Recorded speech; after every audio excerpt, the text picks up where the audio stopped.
इंदौर नगर निगम के आयुक्त शिवम वर्मा ने बुधवार सुबह फलबाग, एबी रोड, चमेली देवी स्कूल, केसर बाग, रेलवे क्रॉसिंग के पास मतदान केंद्र, सफाई रीजनल पार्क स्थित कंपोजिट प्लांट और वाटर रिचार्जिंग स्थल का निरीक्षण किया गया। आयुक्त शिवम वर्मा द्वारा रीजनल पार्क स्थित कंपोजिट प्लांट का निरीक्षण किया गया, जहां ग्रीन वेस्ट से खाद बनाने के प्लांट में निरीक्षण के दौरान खाद की क्वालिटी अच्छी नहीं होने से उसमें सुधार लाने के निर्देश दिए गए।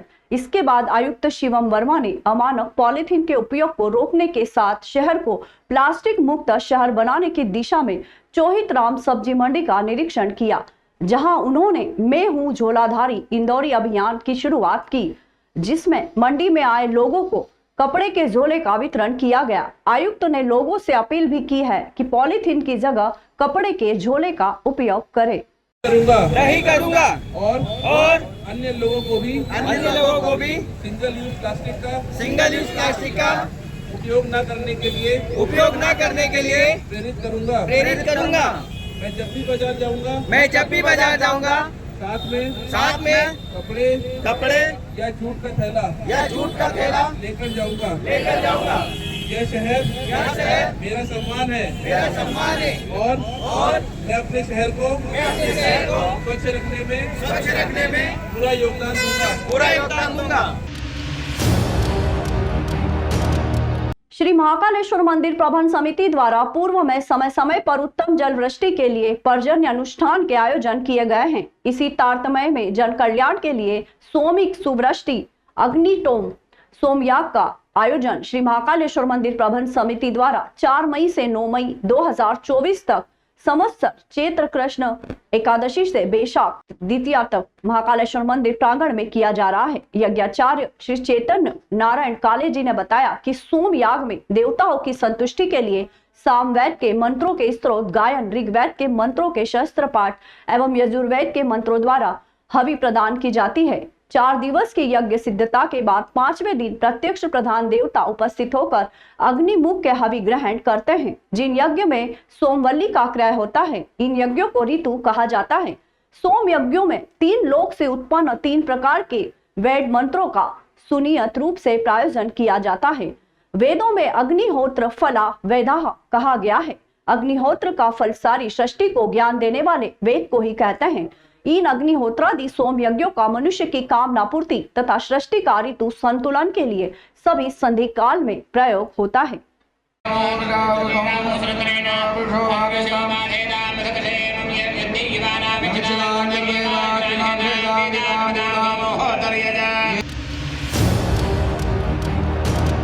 इंदौर जिले में लोकसभा निर्वाचन के लिए मतदाताओं को 4 मई से 8 मई की अवधि में घर घर जाकर मतदाता पर्ची का वितरण किया जाएगा। इस अवधि में अगर किसी मतदाता को उक्त मतदाता पर्ची नहीं मिलती है तो उसकी सूचना देने पर उन्हें मूवी के 2 टिकट फ्री दिए जाएंगे। भारत निर्वाचन आयोग के आदेशानुसार प्रत्येक मतदाता को उसकी मतदाता सूची प्रविष्टि की जानकारी एवं मतदान केंद्र का विवरण दर्शाते हुए मतदाता सूचना पर्ची BLO द्वारा मतदाता के निवास पर जाकर उपलब्ध कराई जाती है। जिला निर्वाचन अधिकारी एवं कलेक्टर श्री आशीष सिंह ने बताया कि इंदौर जिले के समस्त मतदाताओं को लोकसभा निर्वाचन के लिए मतदाता सूचना पर्ची BLO द्वारा 4 मई से 8 मई की अवधि में मतदाताओं के निवास पर जाकर वितरित की जाएगी। सभी मतदाताओं को मतदाता सूचना पर्ची वितरण के लिए जिले के समस्त BLO को पाबंद किया गया है। कलेक्टर श्री आशीष सिंह द्वारा जिले के नागरिकों से अपील की गई है कि यदि उनको निर्धारित अवधि तक मतदाता सूचना पर्ची BLO द्वारा उनके निवास पर उपलब्ध नहीं कराई जाती है तो ऐसे मतदाता जिन्हें मतदाता सूचना पर्ची प्राप्त नहीं हुई है अपना नाम, मोबाइल नंबर, विधानसभा क्षेत्र एवं मतदान केंद्र की जानकारी के साथ अपनी शिकायत व्हाट्सएप अथवा दूरभाष पर दर्ज करा सकते हैं। ये सूचना जिले की निर्वाचन हेल्पलाइन व्हाट्सएप नंबर 9399338398 या लैंडलाइन नंबर 073124701040 073124701005 पर 10 मई को दर्ज कराई जा सकती है। दूसरा एक जो बहुत महत्वपूर्ण पहलू रहता है कि वोटर पर्चियां जो बंटती हैं, अगर उनका वितरण बहुत अच्छे तरीके से होता है तो वो भी वोटिंग परसेंटेज को बढ़ाने के लिए बहुत मददगार होता है। इसलिए इस बार हमारा बहुत ज़्यादा फोकस वोटिंग पर्चियों के अच्छे ढंग से वितरण पर है और हम लोगों ने ये अपने लिए बनाया है कि 9 तारीख तक हम लोग सभी वोटर पर्चियों का डिस्ट्रीब्यूशन कर देंगे और इसके बाद अगर 9 तारीख के बाद किसी को वोटर पर्ची नहीं मिलती है तो हम लोग एक नंबर पहले भी जारी किया था, कल हम लोग फिर से जारी करेंगे, उस पर हमको सूचना प्रदान करी जा सकती है और अगर वो सूचना सही पाई गई तो सूचना प्रदान करने वालों को 2 मूवी टिकट जिला प्रशासन की तरफ से फ्री में दिए जाएंगे, जिससे कि वोटर पर्चियों का जो वितरण है वो अच्छे ढंग से सुनिश्चित किया जा सके। इसके अलावा एक नया हम लोगों ने इनिशिएटिव लेते हुए लगभग 1200 वॉलंटियर्स तैयार किए हैं। उन 1200 वॉलंटियर्स को हमने ट्रेनिंग भी दी है, ओरिएंटेशन भी दिया है। इसमें नगर निगम के एनजीओ के लोग हैं, एनएसएस के स्टूडेंट्स हैं, जिनको ये जिम्मेदारी और ट्रेनिंग दी गई है कि वो लोग घर घर पहले तो बीएलओस के साथ में जाएंगे, लोगों को प्रेरित करेंगे और ख़ास तौर पर जिस दिन चुनाव हो रहा है उस दिन डोर टू डोर जाकर लोगों को प्रेरित करने का काम करेंगे कि आज आपको वोट करने अवश्य जाना है। और ख़ास तौर पर जो ऐसे लो वोटर टर्नआउट वाले बूथ हैं वहाँ पर हमने इन 1200 लोगों को तैनात किया है, जिससे कि मुझे उम्मीद है कि काफ़ी वोटर टर्नआउट में वृद्धि होगी। इसके अलावा बीएलओस के लिए भी हम लोग एक इंसेंटिव लेके स्कीम लेके आए हैं कि जो बीएलओ शहरी क्षेत्र में 75% से अधिक मतदान कराएगा अपने बूथ पर और ग्रामीण क्षेत्रों में 80% से अधिक मतदान अपने बूथ पर कराएगा, ऐसे सभी बीएलओस को हमारी तरफ से 5000 रुपये का पारितोषिक प्रदान किया जाएगा। इसके अलावा अलग अलग जागरूकता रैलियां, बैठकें सभी समाजों के साथ, व्यावसायिक संगठनों के साथ में और जितने भी स्टेक होल्डर्स हैं उसके साथ भी करी जा रही वोटिंग परसेंटेज को बढ़ाने हेतु। श्री महाकालेश्वर मंदिर में जन कल्याण के लिए सोमिक श्रुवष्टि अग्निस्टोम सोमयाग अनुष्ठान किया जा रहा है। इसी तारतम्य में इस वर्ष जन कल्याण की उद्दत भावना से दिनांक 5 मई से 10 मई तक 2024 महाकालेश्वर मंदिर के शासकीय पुजारी पंडित श्री घनश्याम शर्मा के आचार्यत्व में महारुद्राभिषेक किया जा रहा है। 6 दिवसात्मक महारुद्राभिषेक का अनुष्ठान किया जा रहा है, जिसके चतुर्थ दिवस 8 मई 2024 को प्रातः 8 बजे महाकालेश्वर मंदिर के गर्भगृह में पूजन के बाद नंदी मंडपम में सहायक प्रशासक मूलचंद जुनवाल द्वारा महारुद्राभिषेक का संकल्प कर पूजन किया गया। पूजन पुजारी पंडित श्री विकास शर्मा द्वारा संपन्न करवाई गई। उसके पश्चात 22 ब्राह्मणों को महारुद्राभिषेक का प्रारंभ किया गया।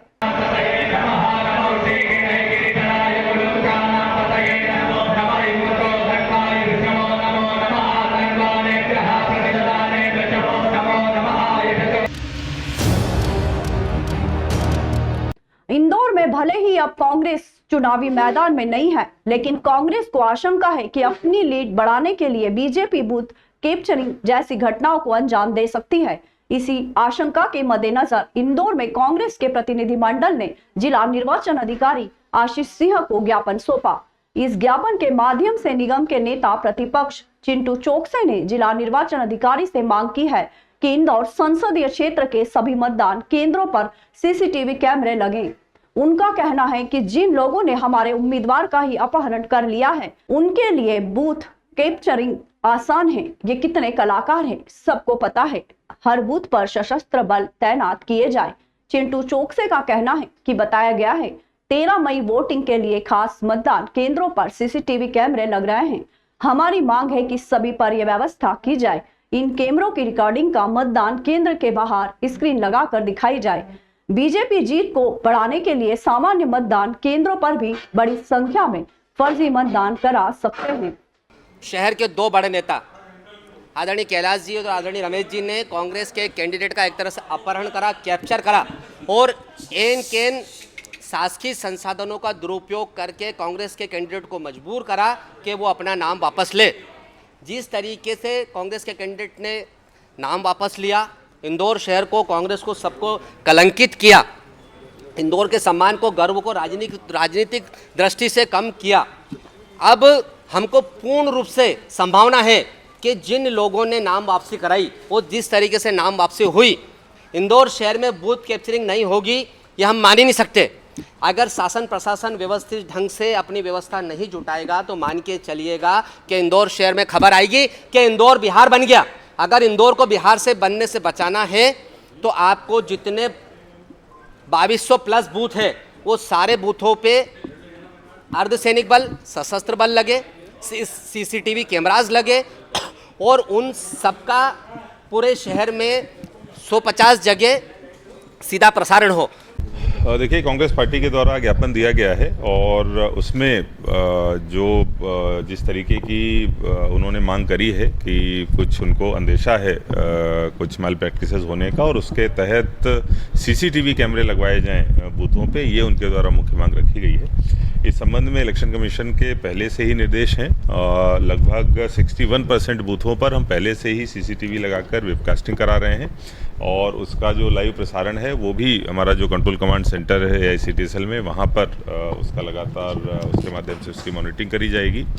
इसके साथ साथ जो भी हमारे सेंसिटिव बूथ हैं वहाँ पर न केवल जो पैरामिलिट्री फोर्सेज हैं, जो हमारी सेंट्रल फोर्सेज हैं, उनके भी जवान तैनात रहेंगे और इसके साथ साथ माइक्रो ऑब्जर्वर्स भी, जो हमारे इलेक्शन के ऑब्जर्वर्स आते हैं इलेक्शन कमीशन के, उनके द्वारा जो नियुक्त माइक्रो ऑब्जर्वर होते हैं वो लगाए जाते हैं। और जो दूसरी प्रक्रियाएं होती हैं निर्वाचन आयोग की, जिसमें जो अन्य कैंडिडेट्स हैं, अन्य पार्टीज़ हैं, उनके जो एजेंट रहते हैं वो भी सब वहाँ पर बूथ पर मौजूद रहेंगे। तो किसी भी तरीके की संभावना नहीं है किसी प्रकार की गड़बड़ी होने की। हम लोग पूरी तरीके से तैयार हैं। भाजपा के प्रदेश अध्यक्ष VD शर्मा गुरुवार को उज्जैन आए। वे सबसे पहले महाकालेश्वर मंदिर पहुंचे। उन्होंने गर्भगृह की चौखट से खड़े होकर दर्शन किए, फिर नंदीहाल में बैठकर कुछ देर आराधना की। उन्होंने बाबा महाकाल से देश और प्रदेश में सुख समृद्धि की कामना की है। पूजन विकास पुजारी ने कराया। गुरुवार की दोपहर में शर्मा यहां आए। उनके साथ भाजपा नेता व कार्यकर्ता मौजूद रहे। मीडिया से चर्चा में शर्मा ने कहा कि सेम पित्रोदा ने जो बयान दिया है वह भारत की संप्रभुता पर गहरी चोट है। उनके खिलाफ कानूनी कार्रवाई होनी चाहिए। इस लोकसभा चुनाव में देश की जनता पित्रोदा, कांग्रेस और राहुल गांधी को गहराई से जवाब देगी। शर्मा ने कहा, बाबा महाकाल के आशीर्वाद से उन्हें जनता का और PM नरेंद्र मोदी को बाबा महाकाल का आशीर्वाद मिल रहा है, इसलिए वह तीसरी बार प्रधानमंत्री बनने को है। देवता सत्नागम आत्महंकार दर्शन अर्चन पूजन अभिषेक महं करिष्ये शिवार्पणमस्तु।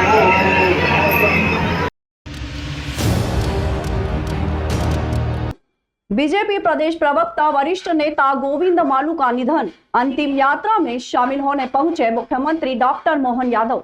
रीजनल पार्क मुक्तिधाम पहुंचे। मुख्यमंत्री यादव गोविंद मालू की पार्थिव देह पर पुष्पकार। भारतीय जनता पार्टी के वरिष्ठ नेता श्रीमान गोविंद मालू जी का दुखद निधन हुआ है। मुझे अत्यंत दुख है। पार्टी के बहुत सारी जिम्मेदारियों को निर्वहन किया है और परसों भी मेरे साथ धार में PM की सभा को कवर करने गए। धार का काम वो पूरा देख रहे थे। मुझे अत्यंत दुख है। हमारे अपने बहुत होनहार व्यक्तित्व का अचानक देहावसान होना, ये हम सब के लिए अत्यंत पीड़ादायक भी है। और जिंदा दल व्यक्ति, सबको लेके चलने वाले, अपने खुद के व्यवस्थाओं से लगातार सारे कामों को बढ़ाने वाले ऐसे व्यक्ति भाजपा की बहुत बड़ी धरोहर थे। मैं परमात्मा से कामना करता हूँ, अचानक हार्ट फेल हुआ और ये घटना हुई है। मैं परिवार के लोगों से भी मिला है, पर प्रभु महाकाल से कामना करता हूँ अपने चरणों में स्थान दे। भीषण गर्मी में बिजली कटौती, हाय राम, कुछ ऐसे ही शब्द शहर में नागरिकों के सुने जा सकते हैं। एक तो गर्मी और ऊपर से मेंटेनेंस के नाम पर होने वाली बिजली कटौती से नाक में दम जैसा ही हो रहा है। उफ उफ ये गर्मी, उफ उफ ये बिजली कटौती जैसी स्थिति शहर में ही नहीं बल्कि ग्रामीण क्षेत्रों में भी देखी जा रही है। हालात यह है कि बिजली कटौती का कोई समय ही निर्धारित नहीं है, लिहाजा शहर के नागरिक गर्मी के साथ ही बिजली कटौती के कारण भी हलकान है। शहर में बिजली कटौती होना कोई नई बात नहीं है। सुबह हो या फिर दोपहर हो या फिर शाम या फिर हो रात ही क्यों ना हो, बिजली कटौती बिजली विभाग द्वारा करने का सिलसिला जारी रहता है। ये बात अलग है कि बिजली कटौती घोषित रूप से जब की जाती है तो इसकी सूचना बकायदा समाचार पत्रों में दी जाती है, लेकिन अघोषित बिजली कटौती करने का कोई जवाब विभाग के किसी भी जिम्मेदार अधिकारी के पास नहीं है। उज्जैन शहर को बिजली विभाग ने विभिन्न जोनों में बांट रखा है। किसी समय जोनों में लैंडलाइन फोन हुआ करते थे, लेकिन अब संबंधित अधिकारियों के साथ ही संबंधित लाइनमैन के मोबाइलों पर ही किसी बिजली समस्या के लिए संपर्क करना पड़ता है। भारतीय जनता पार्टी के प्रदेश अध्यक्ष व खजुराहो सांसद श्री विष्णुदत्त शर्मा ने गुरुवार को उज्जैन के सोलिटेयर होटल में आयोजित उज्जैन उत्तर दक्षिण की कार्यकर्ता बैठक को संबोधित किया।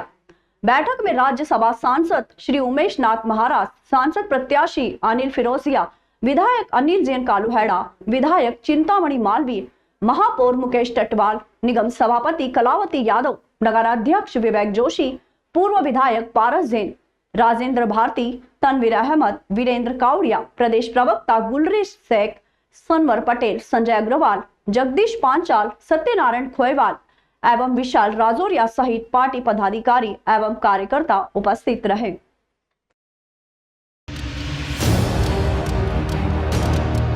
स्वीप प्लान के अंतर्गत 13 मई 2024 को होने वाले चुनाव में मतदान का प्रतिशत बढ़ाने एवं मतदान केंद्रों पर मूलभूत सुविधाओं की व्यवस्थाओं को लेकर शासकीय महाविद्यालय मनावर में अनुविभागीय अधिकारी राहुल गुप्ता ने मनावर एवं उमरबन ब्लॉक की समस्त ग्राम पंचायतों के पंचायत सचिव एवं रोजगार सहायकों की बैठक लेकर मतदान प्रतिशत बढ़ाने एवं मतदान केंद्रों पर मूलभूत सुविधाएं जैसे छांव के लिए टेंट, ठंडा शुद्ध पेयजल, दिव्यांग एवं 80+ मतदाताओं के लिए रैंप, पर्याप्त फर्नीचर, लाइट, शौचालय आदि की व्यवस्था BLO से संपर्क करके मतदाता पर्चियों का 100% वितरण आज पूर्ण होने के निर्देश दिए हैं।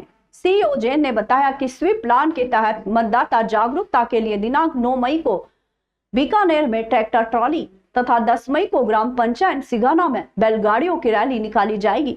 बैठक में जनपद मुख्य कार्यपालन अधिकारी AK जैन, खंड समन्वयक राधे श्याम खोड़े तथा PCO MP से AS मंडल श्याम सेन, देवेंद्र सोलंकी, ट्रेनिंग सहायक नोडल तुकाराम पाटीदार, भागीरथ राठौर एवं ब्लॉक मनावर उमरबन के पंचायत सचिव, रोजगार सहायक उपस्थित थे। पर बढ़ना ही चाहिए पलायन क्रम है। मतदान केंद्र को अच्छा करो कि लोग आकर्षित हो। सुविधाएं दें, शरबत दे सकते हैं, जो भी जलजीरा पिलाएंगे हम अच्छा करेंगे। अखिल भारतीय कांग्रेस कमेटी के प्रवक्ता चरण सिंह सापरा राष्ट्रीय मुद्दों को लेकर पत्रकार वार्ता को संबोधित करते हुए कहा कि जो कायर है वह संघ में है, जो बहादुर है वह जंग के मैदान में है और जो कांग्रेस पार्टी छोड़कर भाजपा में गया है उसकी कूड़े में गिनती हो रही है। भाजपा ने अमीरों की मदद किया, हम गरीबों की मदद करेंगे। इस बार महाराष्ट्र का इस चुनाव में हमारे लिए बड़ा योगदान रहेगा। 3 चरण के चुनाव होने के बाद ऐसा दिख रहा है कि मोदी सरकार के प्रति लोगों में बहुत गुस्सा है।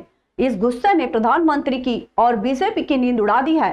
बीजेपी का जमीनी कार्यकर्ता विफलताओं पर जवाब नहीं दे पा रहा है। इसलिए मोदी जी विकसित भारत, सबका साथ सबका विकास, राम मंदिर, 400 पार वाले मुद्दे छोड़कर मटन, मछली, मंगलसूत्र, मुसलमान घुसपैठिए, इस्लामीकरण, पाकिस्तान, मंदिर पर बाबरी ताला और अंबानी अदानी की बात करने लगे हैं। प्रधानमंत्री बौखला गए हैं। भावनात्मक मुद्दों से, फर्जी राष्ट्रवाद से देश को हो रहे हैं। 400 सीट जीतकर संविधान को बदलने की इच्छा इनके नेताओं ने जताई है। आरक्षण को खत्म करना बीजेपी और RSS का छुपा एजेंडा है। कांग्रेस ने अपने न्याय पत्र में कहा है कि जरूरत पड़ी तो हम आरक्षण 50% के आगे भी ले जाएंगे। क्या मोदी जी इसके लिए तैयार है? बीजेपी जातिगत जनगणना का विरोध क्यों करती है? अपने पूंजीपति मित्रों का फायदा किया जा रहा है, लेकिन आप याद रखिए छुपा एजेंडा आरक्षण को खत्म करने का है।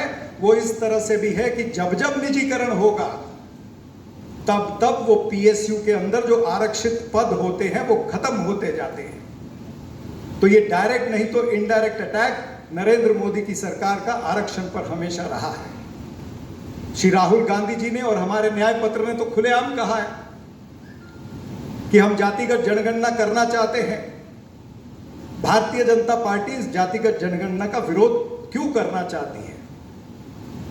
हमने कहा कि हम समय आया तो 50% आरक्षण के आगे भी जाकर के संविधान में संशोधन करके हम पार्लियामेंट्री पॉलिसी बना करके उसको आगे ले जाएंगे।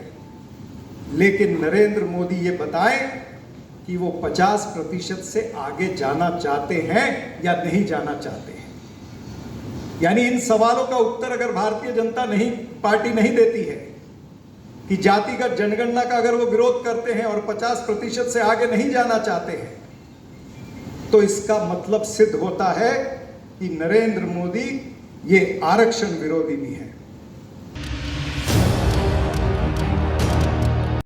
नगर के नगर पालिका कर्मी, राजस्व, पुलिस, शिक्षा विभाग के कर्मचारी हाथों में मतदान करने की तख्ती और राष्ट्रीय ध्वज लेकर विशाल रैली नगर के 15 वार्डों से निकाली गई। रैली के माध्यम से लोकसभा चुनाव में 100% मतदान के लिए स्वीप प्लान के तहत सहायक नोडल अधिकारी Manawar, SDM Rahul Gupta, police SDO Ankit Soni, TI Kamlesh Singar, CMO Santosh Chauhan वाहनों पर सवार होकर निकले। ये रैली शुभारंभ थाना परिसर से निकलकर शहर के मुख्य मार्गों पर घूमी। इस दौरान कर्मचारियों ने लोकतंत्र की यही पुकार, वोट डालो अब की बार, हाँ भारत भाग्य विधाता हूँ, हाँ मैं मतदाता हूँ, सारे काम छोड़ दो, सबसे पहले वोट दो, घर घर ये संदेश पहुंचाएं, वोट डालने जरूर जाएं जैसे नारे लगाते हुए लोगों को जागरूक किया। आज शाम को ये रैली गांधी चौराहे, मालवी चौपाटी, जूनी मनावर, सिंगाना रोड के प्रमुख मार्गों से निकली। रैली में तुकाराम पाटीदार, राजेश कुशवाहा, सुरेश पाटीदार, रूपेंद्र दरोगा, नानूराम पाटीदार, प्रदीप श्रीवास्तव सहित बड़ी संख्या में सभी विभागों के कर्मचारी मौजूद रहे।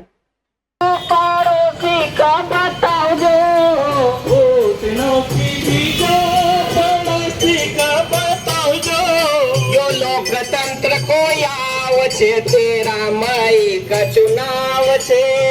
एक मतदाता जागरूकता के तारतम्य में विशाल बाइक रैली निकाली गई, जिसमें सभी विभाग के अधिकारी, कर्मचारीगण उपस्थित रहे और मतदाता जागरूकता को लेकर एक संदेश दिया गया है कि सभी लोग आने वाली 13 मई को मतदान अवश्य करें।